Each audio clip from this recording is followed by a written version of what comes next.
তাহলে এত সুন্দর বিছানা থাকতে, ঘুমের জায়গা থাকতে এরা কেন ওই পাং ভরটিয়া পাচুরিয়া জগতলা যুব সমাজের উদ্যোগে মাহফিলে গেল? ফেরেশতারা ডাক দিয়ে বলেন, ওগো আল্লাহ, এরা আপনার মহাব্বতে, এরা আপনার পবিত্র কালামুল্লাহ শরীফ থেকে বয়ান শোনার জন্য গেছে। আল্লাহ তাআলা ডাক দিয়ে বলবেন, এরা কি চায়? ফেরেশতারা ডাক দিয়ে বলবেন, ও আল্লাহ, এরা আপনার জান্নাতের আশা করে, এরা আপনার জাহান্নাম থেকে মুক্তি চায়। আল্লাহ পাক রব্বুল আলামিন আবার ডাক দিয়ে বলেন, ওগো ফেরেশতারা, ওই যে বান্দারা যারা পংবরটিয়া পাচুরিয়া জগতলার মাহফিলে গেল, ওই সমস্ত বান্দা বান্দিরা কি আমি আল্লাহর জাহান্নামের আগুন দেখছে নাকি? ফেরেশতারা ডাক দিয়ে বললেন, না আল্লাহ দেখে নাই। আবার আল্লাহ তাআলা ডাক দিয়ে বলেন, এরা কি আমার জাহান্নামের শাস্তি দেখছে নাকি? ফেরেশতা বলেন, না আল্লাহ তাও তো দেখে নাই। আল্লাহ তাআলা বলেন, তাহলে শোনো ফেরেশতারা, তোমরা সাক্ষী থাকো যে আমার মহাব্বতের বান্দারা আমি আল্লাহকে দেখে নাই, না দেখেও আমি আল্লাহ তাআলার উপর ঈমান এনেছে। আমি আল্লাহ তাআলার বানানো জান্নাত দেখে নাই, আমি আল্লাহ তাআলার জান্নাতের আশা করেছে। আমি আল্লাহ তাআলার বানানো জাহান্নাম দেখে নাই, আমি আল্লাহ তাআলার জাহান্নাম থেকে মুক্তি চাওয়ার জন্য এরা ওই পংবরটিয়া পাচুরিয়া জগতলার মাহফিলের মধ্যে উপস্থিত হয়েছে। ও ফেরেশতারা, তোমরা সাক্ষী থাকো, সমস্ত বান্দার গুনাহ আমি আল্লাহ তাআলা মাফ করে দিলাম। সুবহানাল্লাহ। এই জন্য সম্মানিত হাজিরিন, আপনারা যারা এখানে আসছেন আপনারা লাভবান হয়েছেন, আপনারা ঠকেন নাই। আর যারা আজকের দিনটাকেও গনিমত মনে করবে না, বাড়িতে বসে থাকবে, মনে করবে বক্তারা তো ওয়াজ করবেই, বক্তারা তো কথা বলবেই, এদের পেশায় এটা, আমাদের কাজ তো আমরা করে যাব, তাহলে মনে করবেন তারা কপাল পোড়া। কারণ আজকের দিনটাকে যারা গনিমত মনে করে এখানে আসবে, হতে পারে আজকের এই মাহফিল আপনার কাল কিয়ামতের ময়দানে নাজাতের উসিলা হতে পারে। হাসরের ময়দান যখন কায়েম হয়ে যাবে,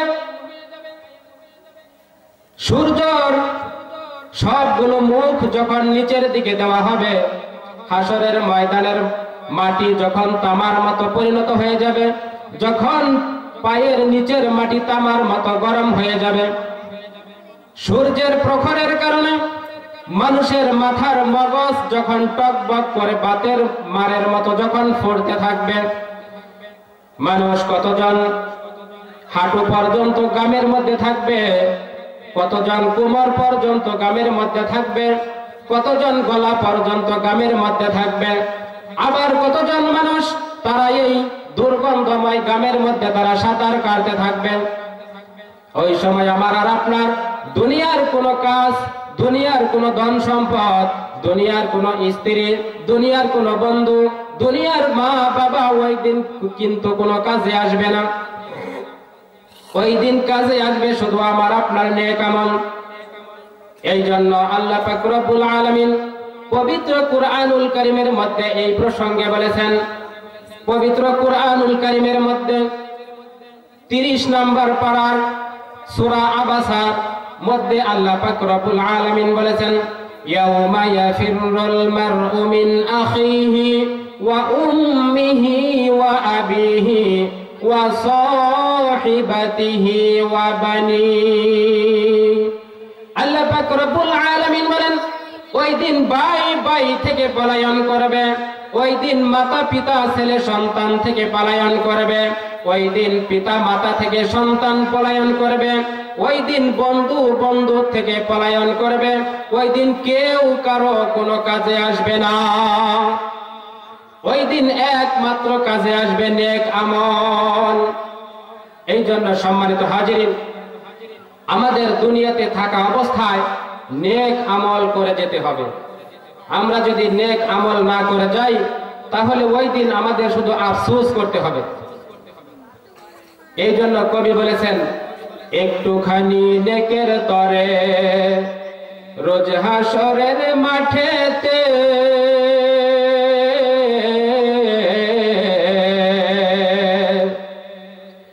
একটুখানি নেকের তরে রোজ হাসরের মাঠেতে বাবা ঘুরবে ছেলের পিছে ছেলে বাবার আগেতে, একটুখানি নেকের তরে রোজ হাসরের মাঠেতে, ছেলে ঘুরবে বাবার পিছে বাবা ছেলের আগেতে। আহারে এমন কঠিন দিনে, আহারে এমন কঠিন দিনে, নামাজ তোমায় বলবে না ঠিক মতো পড়িলে, নামাজ জান্নাত হবে ঠিকানা। ঠিক কিনা? এই জন্য সম্মানিত হাজিরিন, যেদিন হাসরের ময়দান কায়েম হয়ে যাবে, ওই দিন আমার আর আপনার নেকির জন্য একজন তার মায়ের পিছে পিছে ঘুরবে, বলবে, মা দুনিয়াতে আপনি না খেয়ে আমাকে আপনি খাওয়াইছেন, কত কষ্ট করে আমাকে আপনি লালন পালন করেছেন, একটি নেকি হলে আমি আজকে জান্নাতে যাইতে পারবো, আপনি আমাকে আজকে একটি নেকি দেন, একটি নেকি দিয়ে আমাকে আজকে আপনি সাহায্য করেন। ওই দিন মা বলবে যে না, দুনিয়াতে আমার কোনো ছেলে সন্তান, আমার কোনো মেয়ে সন্তান, আমার কোনো আত্মীয় স্বজন দুনিয়াতে ছিল না।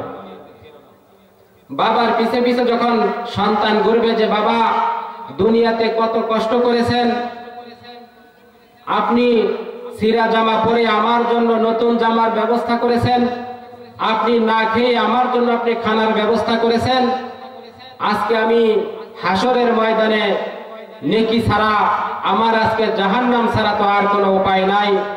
আব্বা ও বাবা আপনি আমাকে আজকে সাহায্য করুন, আমাকে আপনি কিছু নেকি দেন, এই নেকি দিয়ে আমি আজকে জান্নাতে যাই। ওই দিন বাবা বলবে যে না, দুনিয়াতে আমার কোনো সন্তান ছিল না, আমি আজকে কিভাবে জাহান্নাম থেকে বাঁচতে পারবো সেই চিন্তাই তো আমি পেরেশান হয়ে গেছি। এই জন্য সম্মানিত হাজিরিন, এরকম বন্ধু বন্ধুর পিছনে ঘুরবে, ভাই ভাইয়ের পিছনে ঘুরবে, ছেলে সন্তান মা বাবার পিছনে ঘুরবে, মা বাবা ছেলে সন্তানের পিছনে ঘুরবে, কেউ কোনো উপকারে আসবে না, একমাত্র উপকারে আসবে শুধু নেক আমল। এই জন্য সম্মানিত হাজিরিন, আমাদের অবশ্যই অবশ্যই দুনিয়াতে থাকা অবস্থায় নেক আমল করে যেতে হবে। আল্লাহ তাআলা সকলকে নেক আমল বেশি বেশি করে যাওয়ার তৌফিক দান করুন। সম্মানিত হাজিরিন, ওটা তো হাসরের ময়দানের কথা, যে একজন আরেকজনের জন্য কোনো কাজে আসবে না, কেউ কারো জন্য কোনো সাহায্যের জন্য এগিয়ে আসবে না। দুনিয়ার মধ্যেও যদি একজন বড় বিপদে পড়ে, তাহলে সে এমনও পর্যায়ে চলে আসে যে তার আপন সন্তানকে সে অস্বীকার করে বসে। সম্মানিত হাজিরিন, হযরত উমর ফারুক রাদিয়াল্লাহু তাআলা আনহুর জামানার একটি ঘটনা। তখন বিচারক ছিলেন হযরত আলী রাদিয়াল্লাহু তাআলা আনহু। সম্মানিত হাজিরিন, ছোট্ট একটি উদাহরণ দিলে আপনারা একটু ভালো বুঝবেন, এই জন্য আমি উদাহরণটি আপনাদেরকে দিতেছি যে হযরত উমর ফারুক রাদিয়াল্লাহু তাআলা আনহুর জামানায় হযরত আলী রাদিয়াল্লাহু তাআলা আনহু তিনি হলেন বিচারক। তো মদিনার মধ্যে একজন মহিলা তার নাবালক শিশু সন্তান একটা ছেলে নিয়ে এসে সেই ছেলেকে বলতেছেন যে তুমি দূর হয়ে যাও আমার থেকে, আমি তো তোমাকে চিনি না, তুমি কেন আমার পিছনে তুমি ঘুরতেছ? ওই সন্তান বলতেছেন যে না, আপনি তো আমার মা, আমি তো আপনার সন্তান, আপনি আমাকে দূরে তাড়িয়ে দিতেছেন কেন? আপনি আমাকে দূরে তাড়িয়ে দিয়েন না, আমি তো আপনার সন্তান। এই কথা শুনে ওই মহিলা আর ছোট বাচ্চার এই ঝগড়া থামানোর জন্য মদিনার কিছু লোকজন চলে আসলো। লোকজন এসে বলতেছেন যে তোমাদের কি হয়েছে, তোমাদের বাড়ি কোথায়, ঘর কোথায়, তোমরা এখানে দুইজন এরকম করতেছো কেন? মহিলা বলতেছে এই যে দেখেন না মদিনার লোকেরা আমার সাথে এই ছোট একটা বাচ্চার দেখা হয়েছে, সে আমাকে মা বলতেছে, অথচ আমি তাকে চিনি না। আর ছেলে সন্তান বলতেছে যে না, ও মদিনার লোকেরা, এটা আমার মা, আমার বাবা নাই, বহুদূর আমার বাড়ি, এটা আমার মা, আমার মায়ের সাথে আমি এখানে আসছি, এখন আমার মা আমাকে অস্বীকার করতেছে। তাহলে দেখেন কত কঠিন। এখানে কিভাবে বুঝবে যে এই মহিলার আসল বাচ্চা কিনা, আপন সন্তান কিনা? তখন মদিনার লোকেরা হযরত আলী রাদিয়াল্লাহু তাআলা আনহুর কাছে নিয়ে গেলেন, নিয়ে বলতেছেন যে হে আলী, আপনি এটার ফয়সালা করে দেন। এই মহিলা বলতেছে যে এটা তার সন্তান না, আর এই সন্তান বলতেছে যে এটা আমার মা। হযরত আলী রাদিয়াল্লাহু তাআলা আনহু ওই বাচ্চাকে জিজ্ঞাসা করলেন, ও বাচ্চা, এটা কি তোমার মা? বাচ্চা বললেন যে হ্যাঁ, এটা আমার মা। আমার মায়ের সাথে আমি আসছি মদিনা মুনাওয়ারার মধ্যে, বহুদূর আমার বাড়ি, আমার বাবা নাই, আমার মায়ের সাথে আমি বাড়িতে থাকতাম। আমার মা আমাকে আজকে এই মদিনা শহরের মধ্যে নিয়ে আসছে। দোহাই লাগে ওয়ালি, আপনি একটা ব্যবস্থা করে দেন, আমার মা যেন আমাকে সন্তান হিসেবে মেনে নেয়। মহিলাকে হযরত আলী রাদিয়াল্লাহু তাআলা আনহু জিজ্ঞাসা করলেন, হে মহিলা, এটা কি তোমার সন্তান না? মহিলা বলল, আল্লাহর কসম, এটা আমার সন্তান না। মহিলা বলতেছেন, ও আলী, আমার ব্যাগে কিছু স্বর্ণ গহনা আছে, কিছু টাকা পয়সা আছে। এই ছেলে দেখেছে, মনে হয় এই ছেলেটা বাহানা করে আমাকে মা ডেকে আমার সন্তান হইতে চাইতেছে। আমি যদি ওকে সন্তান হিসেবে মেনে নেই, হয়তো সুযোগ বুঝে আমার ব্যাগের টাকা পয়সাগুলো চুরি করে নিয়ে যাবে। হযরত আলী রাদিয়াল্লাহু তাআলা আনহু বললেন, ছেলের মাথার মধ্যে হাত দিয়ে বললেন, ও সন্তান, তোমার মা তোমাকে অস্বীকার করতে পারে, কিন্তু আমি মদিনার বিচারক হযরত আলী তোমার মাথায় হাত দিয়ে বলতেছি, আমি আলী যদি তোমাকে বাবা হিসেবে স্বীকার করি, তাহলে কি তুমি খুশি না বেজার? ওই বাচ্চার তো ঈমান পরিপূর্ণ মজবুত, বাচ্চাটা তো পরিপূর্ণ ঈমানদার। এতটুকু কথা শোনার পরে ওই বাচ্চা মনে মনে চিন্তা করতেছেন, আলী রাদিয়াল্লাহু তাআলা আনহু যদি আমার বাবা হয়, তাহলে নবী করিম সাল্লাল্লাহু আলাইহি ওয়াসাল্লামের মেয়ে ফাতেমা হবে আমার মা, আর নবী করিম সাল্লাল্লাহু আলাইহি ওয়াসাল্লামের স্ত্রী হযরত খাদিজা রাদিয়াল্লাহু তাআলা আনহা হবে আমার নানি, আর হযরত হাসান হুসাইন রাদিয়াল্লাহু তাআলা আনহুম হবে আমার ভাই। আর সবচাইতে বড় কথা হলো, দুজাহানের বাদশা জনাবে মুহাম্মদুর রাসূলুল্লাহ সাল্লাল্লাহু আলাইহি ওয়াসাল্লাম হবেন আমার নানা। এই জন্য আলী রাদিয়াল্লাহু তাআলা আনহুকে ডাক দিয়ে বলতেছেন, ও হযরত আলী, নাই নাই নাই, আমার মা কেন?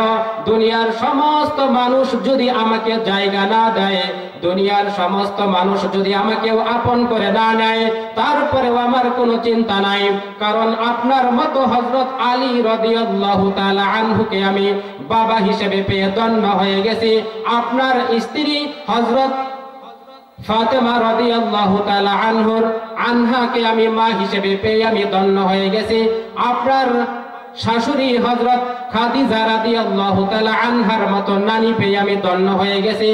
আপনার সন্তান হাসান আর হুসাইনকে পেয়ে আমার ভাই হিসেবে পেয়ে আমি ধন্য হয়ে গেছি।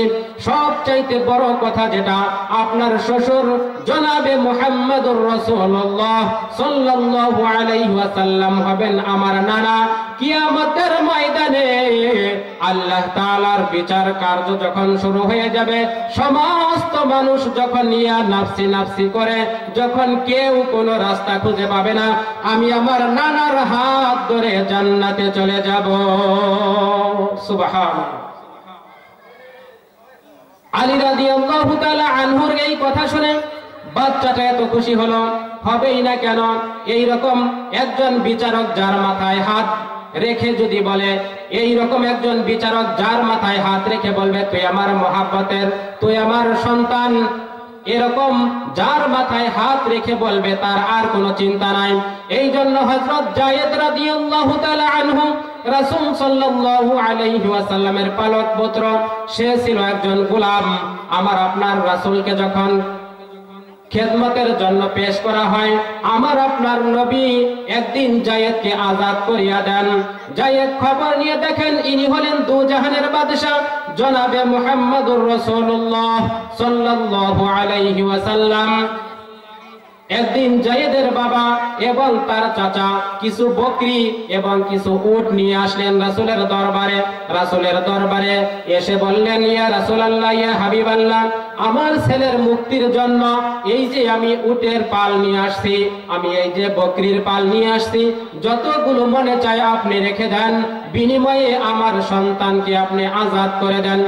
আমার আপনার নবী ডাক দিয়ে বলতেছেন, ও জায়েদের বাবা, আপনার সন্তানকে তো আমি আরো আগেই আজাদ করে দিয়েছি, কিন্তু আপনার সন্তানকে তো আপনার সাথে যাওয়ার জন্য আমি বাধ্য করতে পারবো না।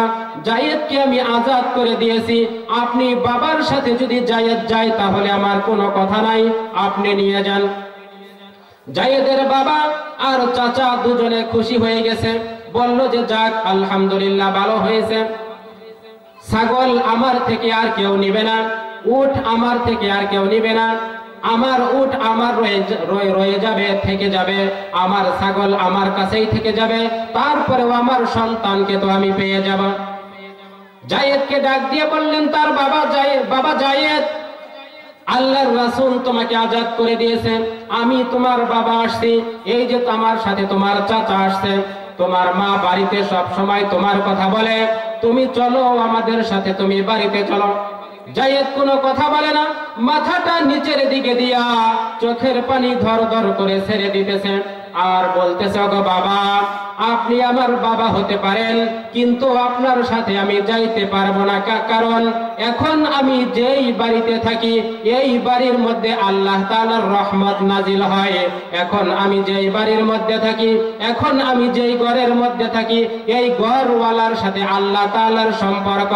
তোমার কাছে যদি আমি যাই তাহলে আমি আজকে হয়তো আল্লাহ তাআলাকে চিনতাম না, আমার হয়তো জাহান্নামের আগুনে জ্বলতে হইতো, কিন্তু আমি আজকে এমন একজন মানুষের বাড়িতে আসছি, আল্লাহ তাআলার রহমতে, আল্লাহ তাআলার দয়ায় আমি আজকে এমন একজন মানুষের বাড়িতে আসছি, যেই মানুষ সমস্ত মানুষের জন্য, সমস্ত পশু পাখির জন্য, সমস্ত মাখলুকের জন্য আল্লাহ তাআলাই ঘোষণা করে দিয়েছেন, ওয়ামা আরসালনাকা ইল্লা রাহমাতাল লিল আলামিন।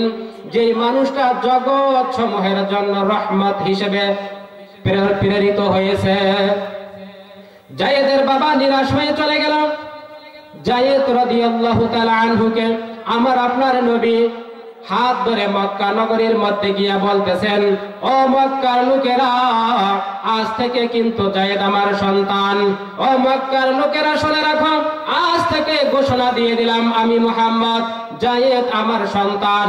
তোমরা কেউ জায়েদকে এই মক্কার জমিনে কিন্তু কেউ পরগাছা মনে করবা না, আজ থেকে জায়েদ আমার সন্তান। সুবহানাল্লাহ।